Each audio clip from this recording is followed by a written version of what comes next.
Hello everybody, welcome to ఇచ్ముకు Telugu channel. మనం ప్రతిరోజు మన ఛానల్ ద్వారా నిఫ్టీ అండ్ బ్యాంక్ నిఫ్టీ చార్ట్ను అనాలిసిస్ చేస్తున్నాం base on option chain data ప్రకారం. అందులో భాగంగా రేపు ఎలా ఉండబోతుందో ఒకసారి అనాలిసిస్ చేద్దాం.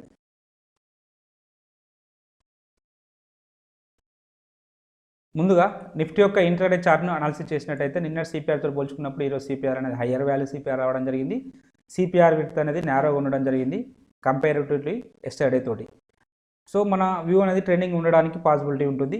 బట్ ప్రైస్ అనేది సిపిఆర్ పైన ఓపెన్ కావడం జరిగింది. సిపిఆర్ పైన ఓపెన్ అయినప్పుడు ఇన్ జనరల్గా సిపిఆర్ పుల్ బ్యాక్ వస్తే ట్రేడ్ తీసుకుంటాం, లేదు అంటే సిపిఆర్ బ్రేక్అవుట్ అయితే మనం ట్రేడ్ తీసుకోవడానికి పాసిబిలిటీ ఉంటుంది. సిపిఆర్ బ్రేక్అవుట్ అనేది ఫస్ట్ క్యాండిల్ లోపలనే రావడం జరిగింది కాబట్టి ఇది మనకు ఫేవర్గా లేదని చెప్పొచ్చు. ఎందుకంటే మనం 15 మినిట్స్ వరకు ట్రేడింగ్ అయితే తీసుకోము. 15 మినిట్స్ తర్వాత ట్రేడింగ్ తీసుకుంటే సో అది ఇక్కడ లభిస్తుంది. సో మరి ఇక్కడ మనం ఎంట్రీ తీసుకుంటే అంటే 15 మినిట్స్ తర్వాత మనం ట్రేడ్ తీసుకుంటే మళ్ళీ ఇది మన యొక్క టార్గెట్ అవుతుంది. బట్ ఇలాంటి ఎగ్జిక్యూషన్ అనేది ఇక్కడ రాలేదు. బట్ ఎనీహౌ ప్రైస్ అనేది ఫస్ట్ ఆఫ్ ఆల్ సిపిఆర్ పైన ఓపెన్ అయింది, సిపిఆర్ను బ్రేక్ చేసుకుంటూ వచ్చింది కాబట్టి సో ఈ స్ట్రాటజీ కూడా వర్కౌట్ కాదు. జనరల్గా సిపిఆర్ను బ్రేక్అవుట్ చేసుకుంటూ వస్తే స్కాల్పింగ్ స్ట్రాటజీ యూస్ఫుల్ అవుతుంది. స్కాల్పింగ్ స్ట్రాటజీ కోసం చూసినట్టయితే నెక్స్ట్ ఆపర్చునిటీ సిపిఆర్ను అప్ సైడ్ బ్రేక్ చేసుకుంటూ మళ్ళీ ఇక్కడ సైడ్ వెళ్ళడం అయితే జరిగింది. ఈ సందర్భంలో ఇది మన యొక్క ఎంట్రీ పాయింట్, మన యొక్క స్టాప్ లాస్ ఇది. సో మీ యొక్క టార్గెట్ నెక్స్ట్ పైవట్ పాయింట్ ఇది మినిమం 1:1.5 అయితే ఉండడం జరిగింది. కాబట్టి ఇది అంటే స్కాల్పింగ్ స్ట్రాటజీ అనేది మనకు ఆపర్చునిటీ ఇక్కడ ఫస్ట్ క్యాండిల్ వచ్చింది, ఇక్కడ మళ్ళీ 12 o'clock ఆ సమయం తర్వాత మాత్రమే రావడం జరిగింది. సో మిగతావన్నీ so CPR pull back strategy, CPR S2 support strategy ఇవన్నీ సో మన అంటే ఓపెనింగ్ అనేది పర్ఫెక్ట్గా లేదు కాబట్టి మనం అవన్నీ ఇంప్లిమెంట్ చేయము. సో ఇలా సిపిఆర్ని బ్రేక్ చేసుకుంటూ వచ్చినప్పుడు సిపిఆర్ లోపల ఓపెన్ అయినప్పుడు మన సిపిఆర్ స్కాల్పింగ్ స్ట్రాటజీని మాత్రమే యూజ్ చేయాలి. సో మిగతా ఈ ఆపర్చునిటీస్ వచ్చినాయి కదా అంటే రావచ్చు, బట్ మనం కొన్ని రూల్స్ పెట్టుకున్నప్పుడు ఆ రూల్స్కి అనుగుణంగానే మాట్లాడదాం.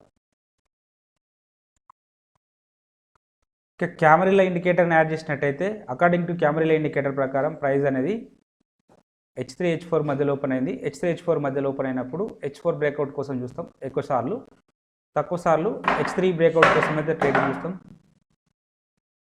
H3 డౌన్ సైడ్ బ్రేక్అవుట్ అయింది, బట్ ఇది ఫస్ట్ 5 minutes క్యాండిల్ లోపల అయింది కాబట్టి సో మనం ఇక్కడ ట్రేడ్ తీసుకుంటే అగ్రెసివ్ ట్రేడర్కి మాత్రమే నెక్స్ట్ టార్గెట్ ఇది మాత్రమే అవుతుంది. అది ఓన్లీ 1:1 కంటే తక్కువ ఉండడం జరిగింది కాబట్టి ఫేవర్గా లేదు కాబట్టి మనం ట్రేడ్ అయితే తీసుకోము. కెమెరాల ప్రకారం నో ట్రేడ్. ఇక సప్లై డిమాండ్ ట్రేడింగ్ గురించి మనం డిస్కషన్ చేసినట్టయితే మనం ఇవ్వబడిన జోన్ ఇది. ఇక్కడ ఈ జోన్కు వచ్చినప్పుడు ప్రైస్ అనేది యాక్చువల్గా దగ్గర వరకు వచ్చి మళ్ళీ బౌన్స్ కావడం జరిగింది. సరే దీన్ని బ్రేక్ చేసుకుంటూ మనం కన్ఫర్మేషన్ క్యాండిల్ వస్తేనే ట్రేడ్ తీసుకుంటాం అనుకున్నాం. ఇక్కడ కన్ఫర్మేషన్ క్యాండిల్ అయితే ఇంకా దీన్ని టచ్ చేయలేదు కాబట్టి ఇక్కడ ట్రేడ్ అయితే తీసుకోము. నెక్స్ట్ దీన్ని బ్రేక్ చేసుకుంటూ కింద ఇంకొకటి లెవెల్ ఓవర్ లెవెల్ ఉంది కాబట్టి ఇక్కడ వరకు వెళ్ళడం అయితే జరిగింది. సో ఇక్కడ మనకు బౌన్స్ కావడం జరిగింది. ఇక్కడ కన్ఫర్మేషన్ ఎంట్రీ తీసుకుంటే ఇంకా మనకు ట్రేడ్ అయితే అంటే మినిమం 1:2 అయితే రావడం జరిగింది. సరే ఓకే, ఈ లెవెల్ దగ్గర తీసుకున్నా కూడా ఇది ఎంట్రీ పాయింట్ అవుతుంది, ఇది స్టాప్ లాస్ అవుతుంది. సో దీనికి 1:2 times ఈజీగా రావడం అయితే జరిగింది. సో ఇలా ఈ జోన్స్ డ్రా చేసి పెట్టుకుంటే అవి నెక్స్ట్ డేనే రావచ్చు, ఆ తర్వాత రోజు ఎప్పుడైనా రావడానికి ప్రాబబిలిటీ ఉంటుంది. ఇక రేపటి రోజున డిమాండ్ అండ్ సప్లై జోన్స్ గురించి డిస్కషన్ చేసినట్టయితే ఈ జోన్ ఇలానే ఉంచుదాం. ఇది మేబీ రేపు కూడా మనకు ఇక్కడ బౌన్స్ కావడానికి పాసిబిలిటీ ఉంటుంది. ఇక్కడ ఒక సప్లై జోన్ ఉన్నది, సో ఈ జోన్ కూడా కన్సిడర్ చేయండి. రెండు నియర్లీ 25 పాయింట్స్ రఫ్గా అక్కడ ఉండడం జరిగింది. మేబీ ఇక్కడ కూడా మీరు కన్ఫర్మేషన్ ఎంట్రీ ట్రేడ్ తీసుకోవడానికే ప్లాన్ చేయండి. ఏదైనా ఒక 5 minutes క్యాండిల్ కానీ 3 minutes క్యాండిల్ కానీ రిజెక్షన్స్ వస్తేనే ట్రేడ్ తీసుకోండి. ఇక ఆప్షన్ చైన్ డాటాను పరిశీలించినట్టయితే హైయెస్ట్ ఓపెన్ ఇంట్రెస్ట్ అనేది 18,000 దగ్గర ఉండడం జరిగింది. సెకండ్ హైయెస్ట్ ఓపెన్ ఇంట్రెస్ట్ అనేది 17,500 దగ్గర ఉండడం జరిగింది. థర్డ్ హైయెస్ట్ ఓపెన్ ఇంట్రెస్ట్ అనేది 17,400 దగ్గర ఉండడం జరిగింది. కాబట్టి బ్యాంక్ నిఫ్టీ అనేది అప్ సైడ్ వస్తే ఫస్ట్ రెసిస్టెన్స్ ఇక్కడ ఉంటుంది, సెకండ్ రెసిస్టెన్స్ ఇక్కడ ఉంటుంది, థర్డ్ రెసిస్టెన్స్ ఇక్కడ ఉండడానికి పాసిబిలిటీ ఉంటుంది. వీటిలో సిగ్నిఫికెంట్గా ఒకే రోజు హైయెస్ట్ ఓపెన్ ఇంట్రెస్ట్ అనేది ఇక్కడ బిల్డప్ అయింది. కాబట్టి ఈ లెవెల్ 17,400 అనే లెవెల్ స్ట్రాంగ్ రెసిస్టెన్స్ లాగా యాక్ట్ చేయడానికి అయితే పాసిబిలిటీ ఉన్నది. అలాగే ఓవరాల్ సినారియో మనం పరిశీలిస్తే చేంజ్ ఇన్ ఓపెన్ ఇంట్రెస్ట్ అనే కాలం ఇంక్రీజ్ అవుతుంది, ప్రైజెస్ అనేవి డౌన్ఫాల్ వస్తున్నాయి. కాబట్టి షార్ట్ బిల్డప్ జరిగింది. షార్ట్ బిల్డప్ జరిగింది అంటే నెగిటివ్ ఉండడానికి పాసిబిలిటీ ఉంది. సో పుట్ సైడ్ డాటాను కూడా ఒకసారి పరిశీలిద్దాం. ఇక పుట్ సైడ్ డాటాను పరిశీలించినట్టయితే హైయెస్ట్ ఓపెన్ ఇంట్రెస్ట్ అనేది 17,300 దగ్గర ఉంది. సెకండ్ హైయెస్ట్ ఓపెన్ ఇంట్రెస్ట్ అనేది 17,000 దగ్గర ఉన్నది. థర్డ్ హైయెస్ట్ ఓపెన్ ఇంట్రెస్ట్ అనేది 17,200 దగ్గర ఉండడం జరిగింది.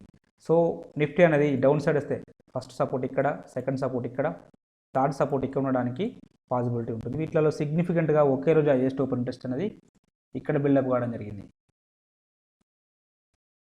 కాబట్టి 17,200 అనే లెవెల్ స్ట్రాంగ్, 300 అనే లెవెల్ స్ట్రాంగ్ సపోర్ట్ లాగా యాక్ట్ చేయడానికి అయితే పాసిబిలిటీ ఉన్న లెవెల్. అలాగే ఓవరాల్ సినారియోని మనం పరిశీలించినట్టయితే చేంజ్ ఇన్ ఓపెన్ ఇంట్రెస్ట్ అనే కాలం ఇంక్రీజ్ అవుతుంది, ప్రైజెస్ అనేవి డౌన్ఫాల్ వస్తున్నాయి. కాబట్టి షార్ట్ బిల్డప్ జరిగింది. ఇక్కడ కూడా షార్ట్ బిల్డప్ జరిగింది అంటే పాజిటివ్ ఉండడానికి పాసిబిలిటీ ఉన్నది. వీళ్ళేమో నెగిటివ్ అంటున్నారు, వీళ్ళేమో పాజిటివ్ అంటున్నారు.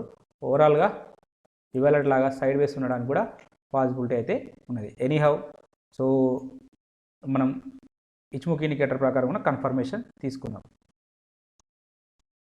ఇక ఇచ్ముఖి ఇండికేటర్ ప్రకారం అనాలిసిస్ చేసినట్టయితే ప్రైస్ అనేది క్లౌడ్ పైన అండ్ కన్వర్జేషన్ లైన్ పైన ట్రేడ్ అవుతుంది. కాబట్టి బుల్లిష్నెస్ ఉండడానికి అయితే పాసిబిలిటీ ఉంటుంది.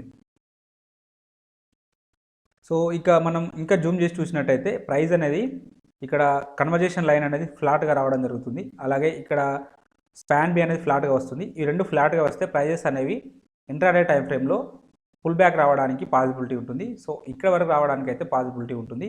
సో ఈ లెవెల్ వచ్చి ఇక్కడ నుంచి మళ్ళీ బుల్లిష్నెస్ కంటిన్యూ కావడానికి పాసిబిలిటీ ఉంటుంది. సో 17,000 అనేది స్ట్రాంగ్ సపోర్ట్ లాగా యాక్ట్ చేయడానికి పాసిబిలిటీ ఉంటుంది. ఇన్ కేస్ ఇది బ్రేక్అవుట్ అయితే ఫర్దర్గా బేస్ లైన్ వరకు రావడానికి అయితే పాసిబిలిటీ ఉంటుంది. బేస్ లైన్ వచ్చేసి 16,635 దగ్గర ఉండడం అయితే జరిగింది. కాబట్టి ఈ లెవెల్స్ని మీరు మార్క్ చేసుకోండి. ఒకసారి అవర్లీలో కూడా చూద్దాం.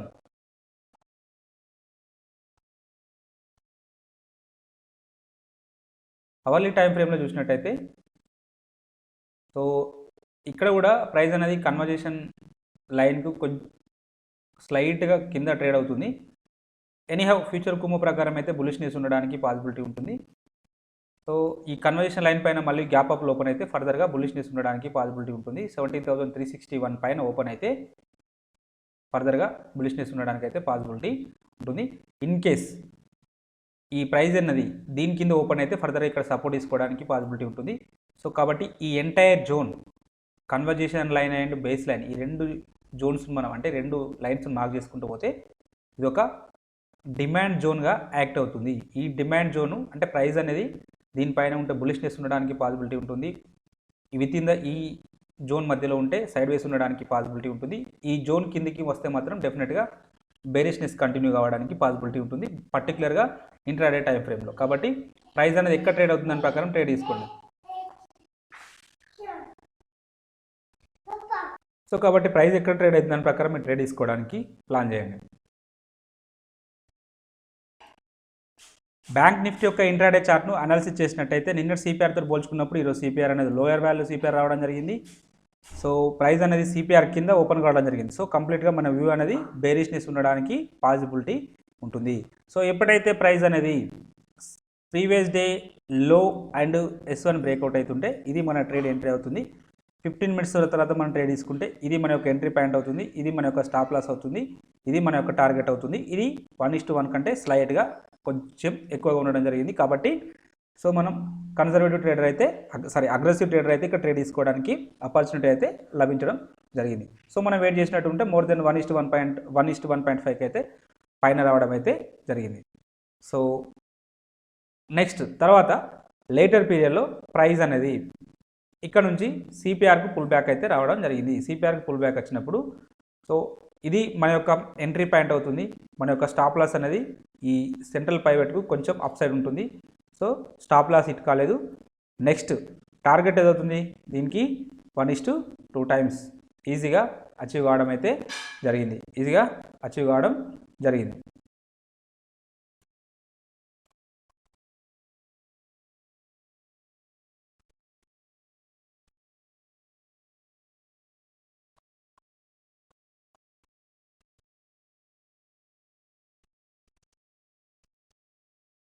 ఇక్కడ మీరు ఇంకొక విషయం అడుగుతారు, జనరల్గా సిపిఆర్ అనేది యావరేజ్గా ఉండడం జరిగింది, ప్రీవియస్ డే లో అండ్ S1 ఈక్వి డిస్టెన్స్ ఉండడం జరిగింది. సో ఈ సందర్భంలో స్కాల్పింగ్ స్ట్రాటజీ ఎందుకు యూజ్ చేయాలంటే మనం పర్టికులర్గా ఇలా వచ్చినప్పుడు ప్రీవియస్ డే లో దగ్గర ఏదైనా రివర్సల్ క్యాండిల్స్ కానీ, S1 దగ్గర రివర్సల్ క్యాండిల్స్ కానీ, S2 దగ్గర రివర్సల్ క్యాండిల్స్ కానీ వస్తేనే మనం ట్రేడ్ చేస్తాం. అలాంటి క్యాండిల్స్ ఏవి రాలేదు, అందుకోసమే నేను ఇక్కడ డిస్కషన్ చేయలేదు చూడండి. సో ఇలాంటి రివర్సల్ క్యాండిల్ కానీ, అంటే ఇక్కడ ఫర్ ఎగ్జాంపుల్ మనం ఆపోజిట్ ట్రేడ్ వెళ్ళాలంటే ఇక్కడ బులిష్ క్యాండిల్ రావాలి. సో ఇలాంటి రివర్సల్ క్యాండిల్స్ అయితే ఏమీ రాలేదు, S2 దగ్గర ఏమీ రాలేదు. సరే ఎనీహౌ ఇక్కడ ఏమైనా మళ్ళీ ఇక్కడ కూడా సో మనం లాస్ట్లో ఇక్కడ మనకు సిపిఆర్ రివర్సల్ స్ట్రాటజీ అయితే వర్కౌట్ కావడం జరిగింది.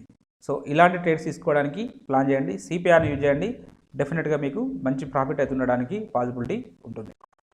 ఇక కెమెరాలో ఇండికేటర్ని యాడ్ చేసినట్టయితే ప్రైస్ అనేది H3 అండ్ L3 మధ్యలో ఓపెన్ కావడం జరిగింది. సో మనము L3 సైడ్ పుల్ బ్యాక్ వస్తామంటే ఇక్కడ ఎలాంటి రివర్సల్ క్యాండిల్స్ రాలేదు, కాబట్టి ఇక్కడ నో ట్రేడ్. L3 దగ్గర బయింగ్ జోన్ అనేది రాలేదు. సో తర్వాత లేటర్ పీరియడ్లో ప్రైస్ అనేది H3కి పుల్ బ్యాక్ రావడం జరిగింది. H3కి పుల్ బ్యాక్ వచ్చినప్పుడు ఇక్కడ ఒకటి బేరిష్ రివర్సల్ క్యాండిల్ రావడం జరిగింది, కాబట్టి మనం ఇక్కడ ఎంటర్ అయితే మన యొక్క స్టాప్ లాస్ అనేది ఇది అవుతుంది. సో మన టార్గెట్ L3 అవుతుంది, ఈజీగా అచీవ్ కావడం అయితే జరిగింది. సో కెమెరాల స్ట్రాటజీ కూడా వర్కౌట్ కావడం జరిగింది, H3 L3 pull back strategy అయితే వర్కౌట్ కావడం జరిగింది.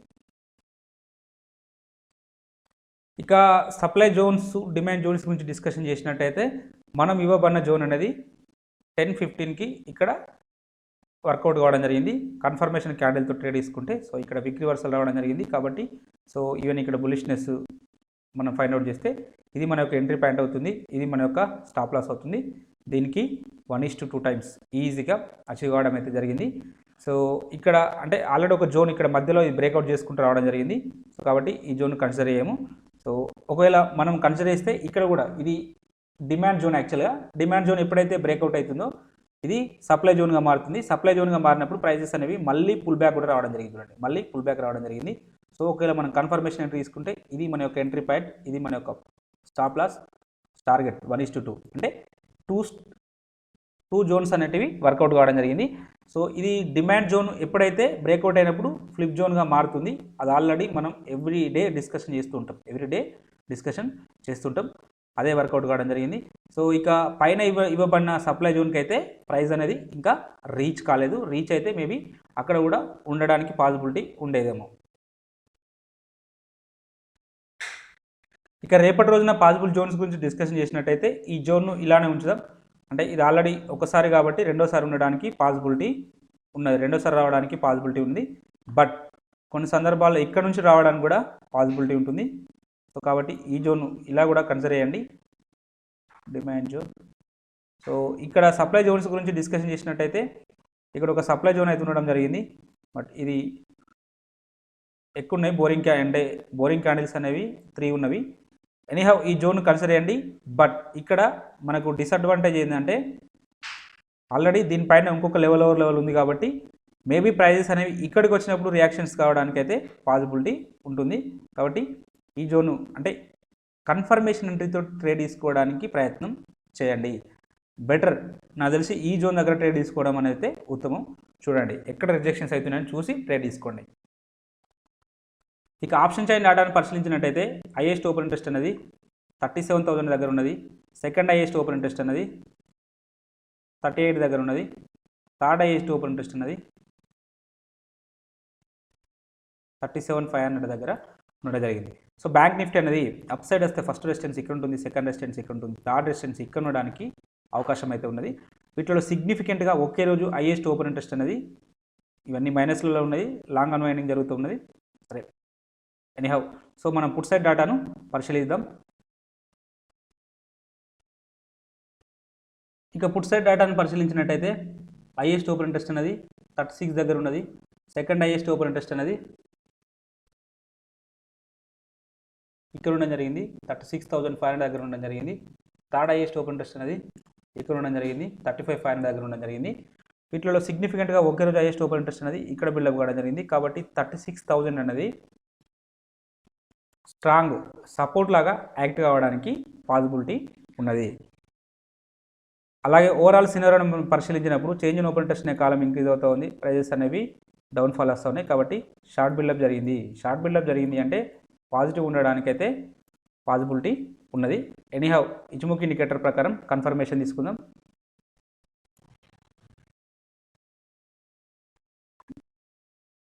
అకార్డింగ్ టు ఇచిముకి ఇండికేటర్ ప్రకారం ప్రైస్ అనేది క్లౌడ్ పైన ట్రేడ్ అవుతుంది. నిన్నటి రోజున మనం క్లియర్గా డిస్కషన్ చేయడం జరిగింది. కన్వర్జేషన్ లైన్ అనేది ఫ్లాట్గా ఉండడం జరిగింది. అలాగే స్పాన్ బి అనేది ఫ్లాట్గా ఉండడం జరిగింది. కాబట్టి ప్రైజెస్ ఫుల్ బ్యాక్ రావడానికి పాసిబిలిటీ ఉంటుంది. అలాగే నిఫ్టీ అనేది అవుట్ పర్ఫామ్ చేస్తుంది, బ్యాంక్ నిఫ్టీ అనేది అండర్ పర్ఫామ్ చేస్తుంది అని చెప్పి మనం నిన్న డిస్కషన్ చేయడం జరిగింది. మనం డైలీ డిస్కషన్ చేస్తున్నాం ఆఫ్ కోర్స్. సో ఎగ్జాక్ట్గా చూడండి, ఇక్కడికి వచ్చేసి సపోర్ట్ అయితే తీసుకున్నదా లేదా. సో వీక్ చూడండి, కన్వర్జేషన్ లైన్ దగ్గర సపోర్ట్ తీసుకొని అప్ సైడ్ అయితే వెళ్ళడం, మళ్ళీ అంటే హయ్యర్స్లో క్లోజ్ కావడం జరిగింది. సో ఈ లైన్స్ను మీరు డైలీ టైం ఫ్రేమ్లో కానీ అవర్లీ టైం ఫ్రేమ్లో కానీ మార్క్ చేసుకోండి. పర్టికులర్గా conversation line and base line ఈ మార్క్ చేసుకుంటే డెఫినెట్గా ఇవి గుడ్ సపోర్ట్ జోన్స్గా యాక్టివ్ అవ్వడానికి అయితే పాసిబిలిటీ ఉంటుంది. మీరు హయ్యర్ టైం ఫ్రేమ్లో మార్క్ తీసుకొని లోయర్ టైం ఫ్రేమ్లో మీరు క్యాండిల్స్టిక్స్ అంటే 3 minutes 5 minutesలో ట్రేడ్ చేసినట్టయితే డెఫినెట్గా మీకు గుడ్ అక్కడ ఒక స్ట్రాంగ్ బయింగ్ జోన్ కానీ స్ట్రాంగ్ సెల్లింగ్ జోన్ కానీ మీకు ఉండడానికైతే ఐడెంటిఫై చేయడానికైతే పాసిబిలిటీ ఉంటుంది.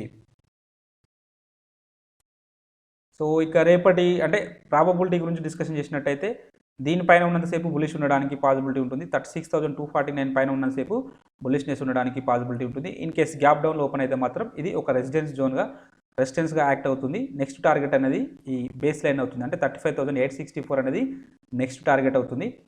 ఇన్ కేస్ దీనిపైన ఓపెన్ అయిందనుకోండి ఫర్దర్గా ముందుకెళ్ళడానికి అయితే పాసిబిలిటీ ఉంటుంది. సో ఇక్కడ స్టిల్ ఇక్కడ ఇంకొక విషయం ఏంటంటే స్పాన్ బి అనేది ఫ్లాట్గా ఉంటుంది కాబట్టి ప్రైజెస్ అనేవి కూడా మేబీ ఈ లెవెల్లో మళ్ళీ రేపు టచ్ చేయడానికి కూడా పాసిబిలిటీ ఉంటుంది. ఇన్ కేస్ వీలైతే ఇంకా బ్రేక్ చేసుకుంటూ డౌన్ సైడ్ కూడా రావడానికి అయితే పాసిబిలిటీ ఉంటుంది. కొంచెం అంటే బ్యాంక్ నిఫ్టీలో స్టిల్ బేరిష్నెస్ కంటిన్యూ కావడానికి అయితే పాసిబిలిటీ ఉంటుంది. ఇది లాంగర్ బేరిష్నెస్ కాదు, షార్ట్ టర్మ్లో చెప్తున్నాను. ఇంట్రాడే టైం ఫ్రేమ్లో ఇక్కడ వరకు రావడానికి అయితే పాసిబిలిటీ ఉంటుంది. సో మళ్ళీ ఇంట్రాడే టైం ఫ్రేమ్లో మళ్ళీ అక్కడ నుంచి టర్నింగ్ పాయింట్ తీసుకొని ముందుకెళ్ళడానికి కూడా పాసిబిలిటీ ఉంటుంది. కాబట్టి కొంచెం జాగ్రత్తగా ట్రేడ్ తీసుకోండి. అవర్లీ టైం ఫ్రేమ్లో చూద్దాం. అవర్లీ టైం ఫ్రేమ్లో చూసినప్పుడు చూడండి, మనకు ఫ్యూచర్ కుమో బులిష్లో ఉన్నప్పటికీ ఇవి రెండు ఫ్లాట్గా ఉంటున్నాయి. స్పాన్ అండ్ స్పాన్ బే ఫ్లాట్గా ఉంటే ప్రైజెస్ అనేవి కన్సల్టేషన్ అవుతాయి. సో నిన్నటి రోజు మనం డిస్కషన్ చేయడం జరిగింది. సో ప్రైజెస్ అనేవి దీని కింద ఉంటే డెఫినెట్గా బేరిష్నెస్ కంటిన్యూ కావడానికి పాసిబిలిటీ ఉందని చెప్పాము. 1 అవర్లో మనకు బిగ్ మూమెంటం క్యాండిల్ అయితే రావడం జరిగింది డౌన్ సైడ్లో. నెక్స్ట్ లేటర్ పీరియడ్లో ప్రైజెస్ అనేవి బేస్ లైన్ వరకు వచ్చినాయి. చూడండి, ప్రైజెస్ అనేవి కింద ఉన్నప్పుడు బేస్ లైన్ అనేది స్ట్రాంగ్ సెల్లింగ్ జోన్గా యాక్ట్ అయింది. మళ్ళీ ఇక్కడ నుంచి ప్రైజెస్ అనేవి రియాక్ట్ కావడం అయితే జరిగింది. సో కాబట్టి ఇలా ఉండడానికి పాసిబిలిటీ ఉంటుంది.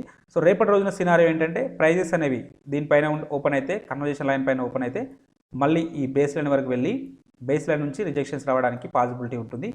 ఇన్ కేస్ ఓపెన్ అవుడే గ్యాప్ అప్ ఓపెన్ అయిందనుకోండి, ఈ బేస్ లైన్ అనేది సపోర్ట్ లైన్గా యాక్ట్ చేస్తూ మళ్ళీ అప్ సైడ్ వెళ్ళడానికి పాసిబిలిటీ ఉంటుంది. ఎక్కడ వరకు వెళ్ళడానికి పాసిబిలిటీ ఉంటుంది? ఫస్ట్ టార్గెట్ 37,200 వరకు వెళ్ళడానికి, డ్రా వస్తలేదు, 37,200 వరకు రావడానికి అయితే పాసిబిలిటీ ఉంటుంది.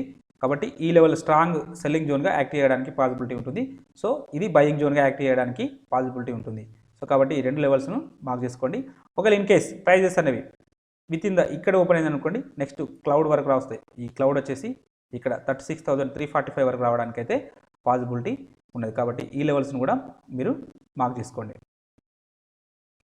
సో ఇది బ్యాంక్ నిఫ్టీ సినారియో. అలాగే మనం డైలీ ఇంట్రాడే పర్పస్లో ఎడ్యుకేషన్ పర్పస్లో కొన్ని స్టాక్స్ ఇవ్వడం జరుగుతుంది. వీటిని వాచ్ లిస్ట్లో పెట్టుకొని మీరు అబ్జర్వేషన్ చేయండి, వీలైతే పేపర్ ట్రేడింగ్ చేయండి. మీకు ఈ కంటెంట్ నచ్చినట్టయితే తప్పక లైక్ చేస్తూ షేర్ చేయగలరు, అలాగే సబ్స్క్రైబ్ చేసుకోగలరు. Thank you everybody.